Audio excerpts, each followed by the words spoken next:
نام مجاز ہے. اسد مستعمل ہے حیوان مفترس میں، تو مولوی صاحب یہ مستعمل بھی ہے اس میں اور یہ موضوع بھی ہے اس کا، تو یہ حقیقت ہے. اور اگر اسد مستعمل ہو جائے رجل شجاع میں تو یہ رجل شجاع مستعمل فی تو ہے، موضوع نہیں ہے. اس کو کہتے ہیں مجاز. کتنے ہوگا؟ دو. ہر ایک حقیقت و مجاز میں سے اگر معنی حقیقی ظاہر تھا اس کو کہتے ہیں صریح، اور اگر مخفی تھا اس کا نام ہے کنایا. معنی مجازی اگر ظاہر تھا اس کا نام صریح ہے، اور اگر خفی تھا اس کا نام کنایا ہے. تو چار قسم ہو گئے: حقیقات، مجاز، صریح، کنائی.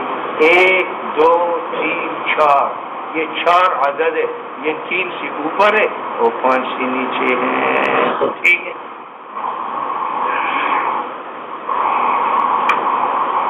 فصل فی الحقیقت والمجاز کل لفظ وضعه، ہر وہ لفظ جس کو وضع کرے واضع اللغت اہل لسان بإزاء شیء، کسی معنی کے مقابلے میں، فهو حقیقت، پس وہ موزون له حقیقت له اس لفظ کا. اولو اسلو میں لفظ غیری، اگر لفظ کے استعمال موزون کے لفظ وہ میں یکون مجازا لا حقیقتا، وہ مجاز ہے اور حقیقت نہیں.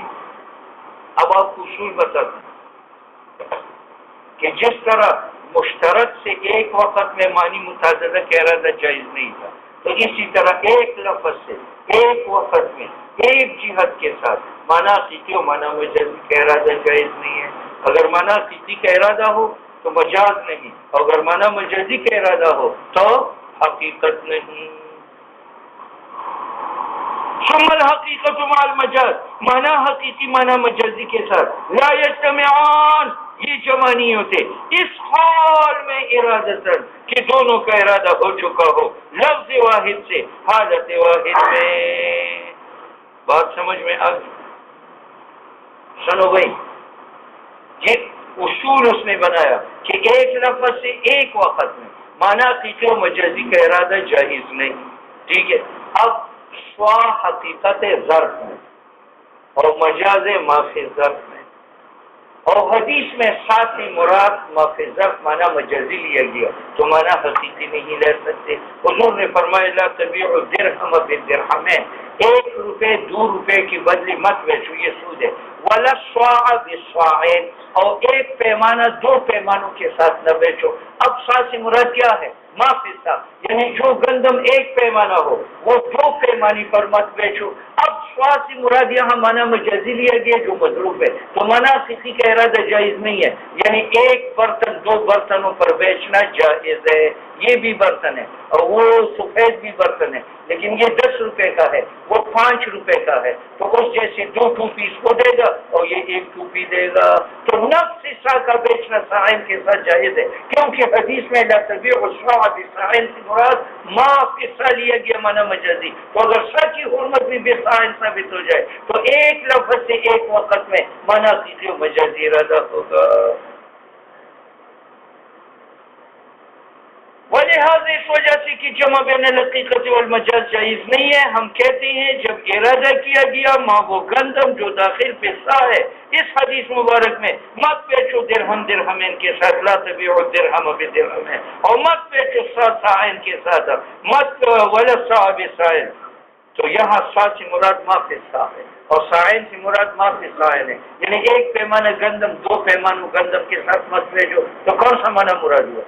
معنی مجازی. نسخت اعتبار نفس سا، تو نفس سا کا اعتبار ثابت ہے، حتیٰ کہ جائز ہے بیع 1 سا کا جو یہ ہے بل اس نے 2 ساؤں کے ساتھ جو وہ ہے. بات سمجھ میں آ گئی؟ سنو بھائی، اس مسئلہ میں اختلاف ہے کہ کوٹھی نے اس عورت کو ہاتھ لگایا، اس کا وضو ٹوٹ گیا یا نہیں؟ امام شافعی رحمہ اللہ فرماتے ٹوٹ گیا، کیونکہ قرآن میں آیا ہے ان اوجاہدکم من الغائط او لامستم النساء فتیمموا ولم تجدوا ماء فتیمموا صعیدا طیبا. تو غائط کو بڑی پیشاب کو سبب بنائے نفس وضو کے لیے، او لامستم النساء، اور ہاتھ لگانے کو بھی سبب بنائے نفس وضو کا. معلوم ہوا کہ عورت کا مس بالید ناقض نہیں ٹھیک ہے. ہم کہتے ہیں لامس لمس مشترک ہے، درمیان ہاتھ لگانے کے، درمیان جمع لگانے جمع کرنے کے. جمع بھی سبب ہے لفظ وضو کا بھی لکھا. تو جب ایک معنی مراد لیا گیا تو دوسرا معنی اگر مراد لیا جائے تو کیا لازم آتا ہے؟ جمع بین الحقیقت والمجاز.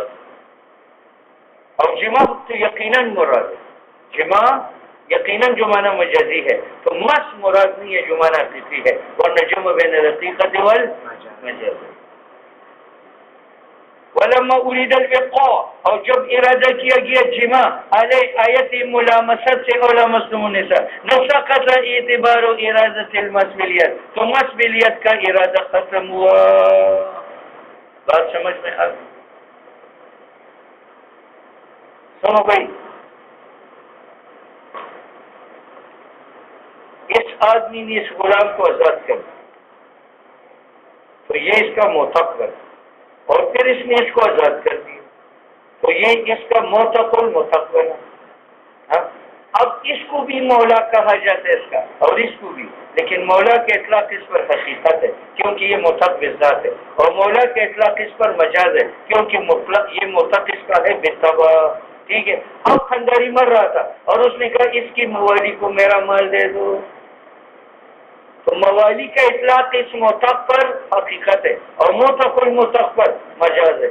اور اولا بالارادہ کون ہوتا ہے؟ حقیقت. امام محمد کہتے مال ان کو دے دو، اور جب ان کو دے دیا ان کو نہیں ملے گا کیونکہ اگر اس کو بھی مل جائے تو جمع بین الحقیقت والمجاز.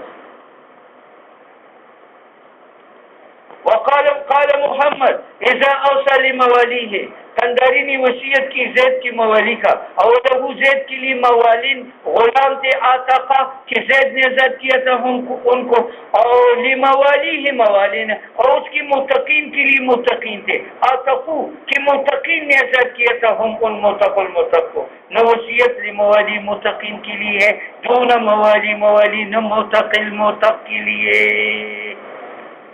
بات سمجھ میں آ؟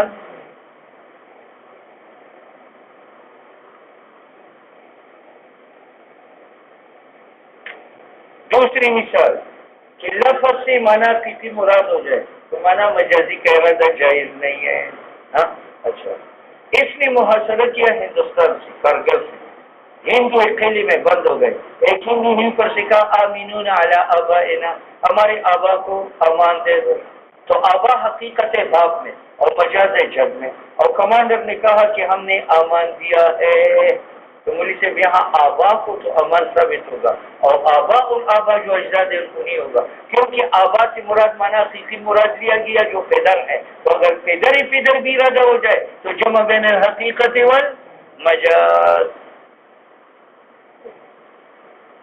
وفي السير الكبير لو استامن من اهل الحرب، لو استامن اهل الحرب، اگر اہل حرب امان طلب کرے اپنے آبا پر تو داخل نہیں ہے اجداد امان میں کیونکہ آبا حقیقت ہے وہ مراد لیا گیا. تو اگر اجداد بھی مراد ہو جائے تو جمع بین الحقیقت والمجاز ہے. اسی طریقہ سے ہم نے محاصرہ کیا کوٹی سے، کوٹی نے کہا آمینون علی امہاتنا، تو امہات حقیقت ام ہے اور مجاز ہے جدات میں، اور ہم نے امان دے دی تو امہات کو امان ثابت ہے جدات کو نہیں کیونکہ امہات حقیقت ماں میں تو وہ مراد ہوا. اگر جدہ بھی مراد ہو جائے تو جمع بین الحقیقت والمجاز. وَلَوْ اسْتَامَنُوا عَلَىٰ أُمَّهَاتِهِمْ لَا يَثْبُتُ الْأَمَانُ فِي حَقِّ الْجَدَّاتِ. بات سمجھ میں آ گئی؟ سنو بھائی، گوہاٹی وحشی نے ہندوستان پر حملہ کیا اور ہندو کو ایک قلعے میں بند کر دیا. وہاں سے وشپئی نے کہا آمنون علی افکارنا، آمنون علی، ان کو پتا تھا یہ وحشی ہے تو انہوں نے کہا آمنون علی افکارنا. تو باقرہ کا ایک معنی حقیقی ہے، حقیقی یہ ہے کہ اس کا ذکر ضائع نہ ہو، وہ بھی باقرہ. اور ایک باقرہ مجازی ہے کہ اس کا ذکر ظاہر ہو لیکن نکاح سے نہیں زنا سے، اس کو بھی باقرہ کہتے ہیں، غیر شادی شدہ. ٹھیک ہے. تو ہم نے کہا ہم نے امان دے دی تو مجھ سے وہ جو باقرہ حقیقتاً ہے ان کو امان ثابت ہے، جو مٹروے ہے ان کو ثابت نہیں ہے. ٹھیک ہے، یعنی ان کا استعمال کرو، تم ایسی چیزوں کا استعمال کرو.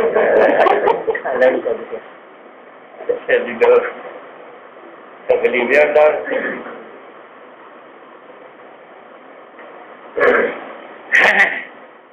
والا یہ امان نہیں ہے. اذا اوصى لابکاری بنی فلانے اس نے وصیت کی کہ وہ اٹوائی کے باکروں کو میرا مال دے دو. لا تدخل المصابۃ بالفجور، وہ عورت جس کا ذکر زنا سے ظاہر ہوا ہو اس کو نہیں ملے گا، کیونکہ منع حقیقی مراد ہوا جو باکرہ ہے حقیقتا. تو اگر باکرہ اب بالفجور بھی ہو جائے تو پھر وہ کیا ہے؟ جمع بین الحقیقت والمجاز ہے. ولا اوصى لبني فلان وله بنون وبنو بنيه لو كانت الوصية لبنيه دون بني بنيه. قاضی کا آپ نے محاصرہ کیا، اس نے کہا امینون علی ابنائنا، تو ابنا حقیقت ہے اپنے بیٹوں میں اور مجاز ہے ابن الابن میں. تو اس صورت میں بیٹوں کو امان ثابت ہوگا اور ابنا الابنا کو ثابت نہیں ہوگا کیونکہ یہ مجاز ہے اور جمع بین الحقیقت والمجاز جائز نہیں. اگر وصیت لی بنی تھا دونوں بنی بنی ولا اوصى لبنی فلان، اور بنی فلان کے لیے بنون بھی تھے، وہ بنو بنی ہے اور اپنا اور ابنا بھی تھے، نو وصیت لی بنی ہے دونوں بنی بنی ہے. قال اصحابنا قال لو حلف لا ينكح فلانة وهي أجنبية لكان ذلك على العقد حتى لو زنا بها لا يحنث. وہی اصل پر ہوتی ہے کہ جمع بین الحقیقت والمجاز جائز نہیں. اب اس نے کہا واللہ لا انفہ بنذیر، تو نکاح حقیقت ہے عقد اور مجاز ہے زنا میں. بات سمجھ میں؟ اور جب تک معنی حقیقی سے معنی نہ ہو تو مجاز کا ارادہ جائز نہیں ہے. تو اس قسم کے بعد اگر اس نے اپنی نکاح کی بے نظیر کے ساتھ تو حانث ہے، اگر ویسی گڑبڑ کی بغیر نکاح کی تو حانث نہیں ہے کیونکہ یہ معنی مجازی ہے. ٹھیک ہے. قال اصحابنا لو حلف لا ينكح فلانة، اور وہ اجنبیہ تھی اس وقت، نکان ذلك للعقد، اس سے مراد اپنی نکاح کرے گا تو حانث ہوگا. حتى لو زنا بها لا يحنث. ٹھیک ہے یا نہیں؟ ولئن قال اذا حلف لا يزو قدمه في دار فلان يحنث لو دخلها حافيا او متنائلا او راكبا وكذلك. یہ امام شافعی رحمہ اللہ کا ہمارے اوپر 2-3 اعتراضات. اصل میں امام شافعی کے نزدیک ایک لفظ سے ایک وقت میں معنی حقیقی و مجازی کا ارادہ جائز اور ہمارے نزدیک جائز نہیں. اب امام شافعی ہم پر ایک الزام،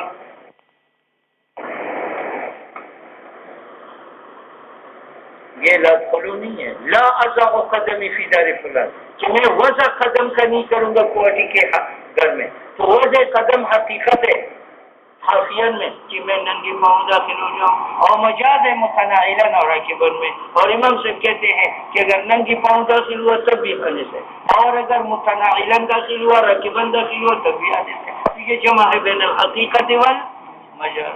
دوسرا اعتراض کہ میں نے کہا تھا لا ادخل دار فلان، تو دار فلان حقیقت ہے داری مملوک میں اور مجاز ہے داری مسکون میں کہ عاریتن کرایتن رہتا ہوں. اور امام صاحب کہتے ہیں اس قسم کے بعد اگر میں اس کی داری مملوک میں داخل ہوا تب بھی حانث ہے، اور اگر داری مسکون میں داخل ہوا عاریتن تب بھی حانث ہے. یہ جمع ہے بین الحقیقت والمجاز. لفظ دار تو حقیقت مملوک میں اور مجاز عاریت میں، اور دونوں دارین میں داخل ہونے سے حانث ہے. تو یہ جمع ہے بین یہ 2 اعتراض. اذا حلفا، ایک آدمی نے قسم اٹھائی لا یضع قدمہ کہ میں قدم نہیں رکھوں گا داری کوٹی میں تو میں حانث ہوں گا اگر داخل ہوا خافیا ننگی پاؤں، اور یہ حقیقت ہے. اور متناعلا اور راکبان پھر بھی حانث ہو، اور یہ معنی مجازی ہے. دوسرا اعتراض وَكَذَلِكَ لَوْ حَلَفَ لَا يَسْكُنُ دَارَ فُلَانٍ، میں داری فلان میں نہیں رہوں گا نہیں داخل ہوں گا تو میں حانث ہوں گا اگر دار جو ہے وہ ملک کا فلان کا، یہ معنی حقیقی ہے. اور كانت بأجرة أو عاریة، اور یہ مجازی ہے. وَذَلِكَ جَمْعٌ بَيْنَ الْحَقِيقَةِ وَالْمَجَازِ. کتنے اعتراض ہو گئے؟ 2. تیسرا اعتراض میں نے کہا عبدی حر یوم یختم قوتی، میرا غلام خوشی میں آزاد ہو جائے جس دن قوتی مجھے اپنی نکاح کا پیغام لا کے دے گا کہ میری شادی ہے، نکاح پڑھانی کی جاؤ. ٹھیک ہے یا نہیں؟ اس کی نہ ہو اس کی بیوی کی شادی ہوگی کوئی بات نہیں. کہتے میری 20 لڑکے ہوں گے. میں نے کہا تیری بیوی کے 10.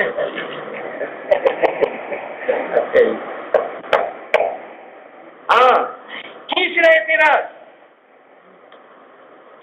میں نے یہ کہا عبدی ہو یوم یکتم، تو یوم حقیقت بیاض اور مجاز لیل. اور امام صاحب کہتے ہیں دن کو آئے تب بھی غلام آزاد ہے، یہ معنی کسی ہے، اور رات کو خبر دے دی تب بھی غلام آزاد ہے، یہ معنی مجازی ہے. تو یوم حقیقت بیاض میں اور مجاز لیل میں، اور یہاں یوم سے دونوں معنی مراد ہے. دن کو اطلاع دینے والا آ جائے تب بھی غلام آزاد، رات کو آ جائے تب بھی آزاد، یہ جمع ہے بین الحقیقت والمجاز. یہ تیسرا اعتراض. وكذلك لو قال عبدي حر يوم يقدم فلان فقدم فلان فوجئ ليلا ونهارا يحنس. بات سمجھ میں آ گئی؟ یہ آ کر بالترتیب جواب دے. پہلے اعتراض کیا تھا کہ وضع قدم حقیقت خفیہ میں اور مجاز متناعلا اور راکبا میں اور دونوں صورتوں میں خالص ہے، اور یہ جمع ہے بین الحقیقت والمجاز. تو مصنف کہتے ہیں کہ یہاں ٹھیک ہے دخول خفیہ بھی موجب حنس ہے اور دخول متناعلا اور راکبا بھی موجب حنس ہے، لیکن اس کو جمع نہ کہو بین الحقیقت والمجاز، اس کو عمومی مجاز کرو. عمومی مجاز کا معنی یہ کہ نہ معنی حقیقی کا ارادہ کرو نہ معنی مجازی کا، بلکہ تیسرے معنی کا ارادہ کرو جو دونوں کو شامل. تو یہاں وضع قدم سے نہ مراد خفیہ ہے نہ مراد متناعلا ہے نہ مراد راکبا ہے، بلکہ وضع قدم کے نئے دخول سے لا اکثر، اور دخول عام ہے، خفیہ کو بھی شامل ہے، متناعلا کو بھی شامل ہے، راکبا کو بھی شامل ہے. اس کو کہتے ہیں عمومی مجاز. تیسرا معنی لو جو کلی ہو اور شامل ہو معنی حقیقی اور معنی مجازی کے. تو لا ادعو قدمی کا معنی کیا ہے؟ لا ادخلو. اور دخول عام ہے، دخول خفیہ کو بھی شامل ہے جو معنی حقیقی ہے، اور دخول متناعلا راکبا کو بھی شامل ہے جو معنی مجازی ہے. نہیں سن قلنا وضع قدم مجاز الدخول بحکم العرب. وضع قدم تو حقیقت اس میں کہ میں جسم باہر رکھوں اور پاؤں اندر رکھوں، اور یہ استعمال اور فن متروک ہے. معلوم ہوا کہ وضع قدم صرف رجل کا نام نہیں ہے بلکہ کس کا نام ہے؟ دخول کا. اور دخول عام ہے، یہ شامل ہے خفیہ متناعلا راکبا کو. اور دخول جو ہے وہ دونوں فصلین میں ہے. بس دوسرا اعتراض کیا تھا کہ لا اسکن دار فلان، تو دار فلان حقیقت ہے داری ملکی میں اور مجاز ہے دار عاریت و اجارہ میں، اور دونوں میں حانس ہے. کہتے دونوں میں حانس ہے لیکن اس کو جمع نہ کہو بلکہ یہ عمومی مجاز ہے. یعنی تیسرا معنی ہم نے لیا ہے جو ان دونوں کو شامل ہے. وہ تیسرا معنی کیا ہے؟ دار فلان سے مراد ہے سکنا فلان سرکار، اور سکنا فلان جو ہے ملکی کو بھی شامل ہے اور عاریت و اجارہ کو بھی شامل ہے. اور دار فلان صار مجازا عن دار مسکونۃ له وذلك، اور دار مسکونہ لا يتفاوت، وہ متفاوت نہیں ہے. پہلی بھی ہے لا يتفاوت بالفصلین، یہاں بھی ہے لا يتفاوت بین یکون ملکا له او کان باجرۃ. ٹھیک ہے. تیسرا اعتراض کیا تھا کہ یوم حقیقت بیاض میں سو میں اور مجاز لیل، اور امام ابو حنیفہ نے دونوں معنی لیے ہیں. یہ دن کو خبر دینے کے لیے یا رات کو آئے تو میرا غلام آزاد ہے. یہاں بھی یہ جواب ہے کہ یہاں جمع بین الحقیقت والمجاز نہیں ہے، عمومی مجاز. عمومی مجاز کا معنی کہ یہاں یوم عبارت ہے وقت، تو اس کا معنی یہ ہوا عبدی حر وقت کا یکتب فلان، اور وقت عام ہے، لیل کو بھی شامل ہے نہار کو بھی شامل ہے. تو لیل و نہار میں جو تعبیر عبد کی ہے یہ بطریقہ جمع کی نہیں ہے بین الحقیقت والمجاز بلکہ بطریقہ عمومی مجاز کے ہیں. اور یوم مسئلہ قدوم میں یہ عبارت مطلق وقت سے مطلق، اس کی دلیل کیا ہے کہ یوم سے مراد وقت ہے اور وقت شامل ہے لیل و نہار دونوں. ٹھیک ہے. تو مصنف ایک قانون بیان کرتا ہے وہ آپ سمجھ. فعل دو قسم کا ہے، ایک ہے فعل ممتد اور ایک ہے فعل غیر ممتد. فعل ممتد اس کو کہتے ہیں جس کا وقوع زمانہ میں ہو، جس طرح قرات ساعتن، قرات ساعتین، قرأت ثلاث ساعات، تو یہ قراءت جو ہے یہ آن میں ہے یا زمانہ میں ہے؟ اس کو کیا کہتے ہیں؟ فعل مبتدا، اور فعل غیر مبتدا اس کو کہتے ہیں جس کا وقوع آن میں ہو، جس کا وقوع آن میں ہو۔ یہ کوہٹی ہے اور یہ کنداری ہے، وہ کندار سے چلا، یہ کوہاٹ سے چلا، ایک دوسرے کی طرف بڑھ رہے ہیں، اس بڑھنے کو تماس نہیں کہتے، تماس اس کو کہتے، اور یہ آن میں ہوا یا وقت میں ہوا؟ آن میں ہوا، اس کو کہتے پہلے غیر مبتدا۔ اسی طرح یہ کندار سے چلا، اس کے پاس آ رہا ہے، تو اس چلنے کو قدوم نہیں کہتا، قدوم اس کو کہتے کہ اس کی پہلی نظر اس پر پڑی، اور پہلی نظر وقت میں ہے یا آن میں ہے؟ آن میں ہے، ٹھیک ہے۔ یہ سمجھ لیا۔ اب یہ قانون ہے کہ جب یوم کی اضافت ہو جائے کسی فعل کی طرف اور وہ فعل ممتد ہو تو یوم سے مراد سو ہے جو مانا حقیقی، اور اگر یوم کی اضافت ہو جائے کسی فعل کی طرف اور وہ فعل غیر ممتد ہے تو یوم سے مراد زو نہیں ہے، کیونکہ زو ممتد زمانے کا نام ہے جو شروع سے غروب تک ہے، بلکہ مراد وہاں وقت ہے۔ یہاں یوم مضاف یقدموں کی طرف اور قدوم فعل حاجی ہے، ممتد نہیں ہے، لیکن اس قانون کے مطابق یوم سے مراد کیا ہوا؟ وقت، اور وقت شامل ہے لیل اور نہار۔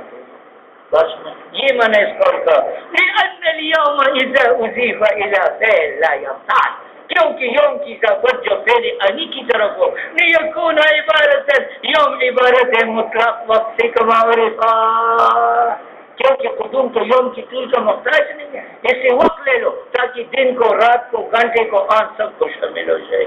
مبینت بهذا الطریق، وہ طریقہ عمومی مجاز کے ہیں ان تینوں مسئلوں میں، لا بطریق الجمع بین الحقیقت والمجاز۔ بتائیے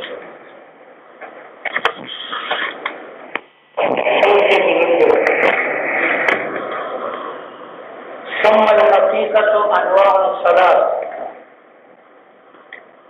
یہ لفظ ہے، یہ معنی حقیقی ہے، یہ معنی مجازی ہے۔ معنی حقیقی کی تین قسم ہے، ایک یہ کہ وہ متعذر ہو، متعذر کس کو کہتے ہیں؟ جس کا استعمال، جس کا حصول مشکل، حصول مشکل، متعذر کا معنی یہاں محال نہیں، مشکل، اور منظور اس کو کہتے ہیں جس کا حصول مشکل نہ ہو، آسان ہو لیکن عرف میں متروک ہو، اور ایک حقیقت میں ہے جو مستعمل ہو، کتنے ہو؟ ایک حقیقت متعذرہ کہ اس کا حصول ممکن ہے مگر قسمت کے ساتھ، مہجور جس کا حصول ممکن ہو آسانی کے ساتھ مگر یہ مطلوب ہو اور بات، اور تیسری حقیقت مستعملہ ہے۔ حقیقت اگر متعذر ہو تو بالاتفاق ضرورت المجاز ہوگی، بالاتفاق ضرورت المجاز، جس طرح واللہ لا اصل من هذه النخلہ، تو نخلہ حقیقت لکڑ میں، خشب میں، اور مجاز ثمر میں۔ لکڑ کا کھانا ممکن ہے مگر دقت اشکال کے ساتھ، ٹھیک ہے، تو یہاں بھی اتفاق نخلہ سے مراد خشب نہیں ہے بلکہ سرمانہ ہے، تو اگر عین خشب کھا لے تو خالص نہیں ہوگا، اگر پھل کھا لے تو خالص ہوگا۔ یہ حقیقت متعذرہ ہے، اس صورت میں معنی حقیقی مراد نہیں ہے، معنی مجازی ہے۔ تو اگر ایک آدمی کہے واللہ لا اصل من هذه النخلہ، تو نخلہ صفت ہے خشب میں اور مجاز میں پھل میں، اور خشب کا کھانا متعذر ہے یعنی مشکل ہے کہ اس کو پیس کر آٹا بنا کر کھا رہے ہیں، یہ مشکل ہے، تو ضرورت مجاز کی طرف ہوگی، تو مراد نخلہ سے پھل ہے، تو اگر اس طرح کا پھل کھائے تو خالص میں شور، اور اگر خشب کھائے تو خالص میں شور۔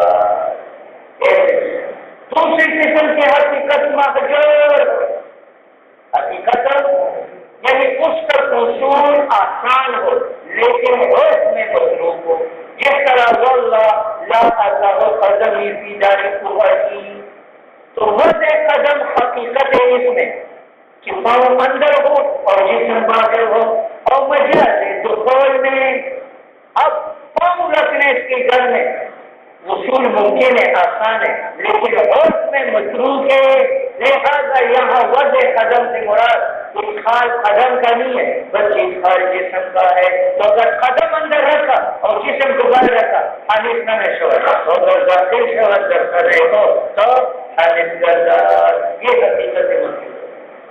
تیسری حقیقت کہ جب معنی حقیقی مستعمل ہو لیکن اس کے مقابل میں مجاز متعارف ہو تو یہاں کون سا معنی لیں گے؟ تو بابا جی کی نزدیک العمل بالحقیقت المستعمل کے اولا اور عند الصاحبین العمل بعموم المجاز۔ اس کی مثال واللہ لا اشرب من هذا النهر، تو شرب من النهر حقیقت ہے منہ لگانے میں کہ منہ لگا کر پی لے جیسے پٹھان پیتے ہیں، اور مجاز ہے کہ برتن میں چولو میں لا کر پی لے۔ ٹھیک ہے، اب یہاں حقیقت بھی مستعمل ہے، منہ کی ذریعہ سے پانی یہ مستعمل ہے، پٹھان پی لیتے ہیں، ہاتھ جو بچے سے منہ لگا کر پی لیتے ہیں۔ ٹھیک ہے، اب یہاں امام صاحب کہتے ہیں کہ اگر منہ لگا کر پی لیا تو کھانے سے، اگر برتن میں اٹھا کر پی لیا تو کھانے سے۔ اور سرکار کے نزدیک یہاں عمل بعموم المجاز ہوگا ہے، یعنی لا اچھا ذات علما سوا انسان الرام اور بینا دونوں صورتوں میں خالص ہے۔ کتنے من میں ٹھیک ہے۔ ثم الحقیقت معنی حقیقی انواع ثلاثہ، اس کی تین قسم ہیں، متعذرہ، مہجورہ، مستعملہ۔ متعذرہ کسے کہتے ہیں کہ وصول ممکن باشد لیکن بدقت مہجورہ کہ وصول حقیقت آسان باشد لیکن مطلوب باشد اور مستعملہ جو تم جانتے ہیں۔ وفی القسمین الاولین اگر منع حقیقی متعذر ہو یا مہجور ہو لیسار سیدرت شود الى المجاز بسوء مجاز بالاتفاق نزید متعذر اذا حلبا لا یأکل من هذه الشجرة، تو شجرہ حقیقت در حشب مجاز در اچھا اور معنی حقیقی کے حشب متعذر وصول الى مندر حشب مشکل تو یہاں اگر عین خشب خورد انس میں شود اگر از میوہ شجر میں خورد انس بشد او من هذا القدر قدر حقیقت در در اور مجاز در مجرور اور خوردن قدر مشکلت ممکنت لیکن مشکلت لیکن تو اگر عین تیسری کا ہے تو حدیث نہیں ہوگا، اور اگر موت کے قدر کا ہے تو حدیث فإن أصل الشجرة خوردن شجرة در صورت الأولى أو خوردن القدر در صورت الثانية متعذر فينصرف ذلك لفظ شجرة القدر منصرف إلى ثمرة الشجرة أو إلى ما قص لنه يحل في القدر كوافية القدر حتى لو أكلا أكل استكاية أزعين درى أو أزعين قدر بنوع تقلب لا يحلم۔ بات سمجھ میں آ گئی؟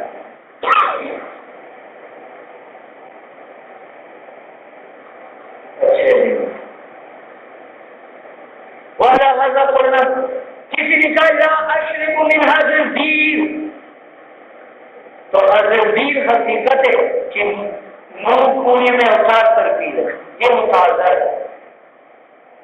وصول ممکن ہے کہ تھوڑی سی نیچے اترے ہو حقیقی لیکن مشکل ہے، ٹھیک ہے، اور اضطراب دور کے ذریعہ پینا یہ معنی مجازی ہے۔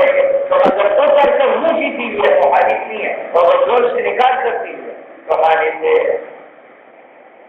ولا هذا قلنا إذا حلف الكافرين قسم لا يشرب من هذا البير نصرف ذلك إلى الاختلاف شلوا الكتاب حتى لو فرضنا أنه لو خلع اگر اس کی منہ لگایا کنواں میں بنوع تکلف کو کرنے سے لا يخنس بالاتفاق۔ یہ تین مثالیں ہیں حقیقت متعذرہ کی اس صورت میں ضرورت شود بسوئے مجاز، ٹھیک ہے۔ دوسری حقیقت کون سی مہجور، حقیقت مہجورہ آن باشد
Thank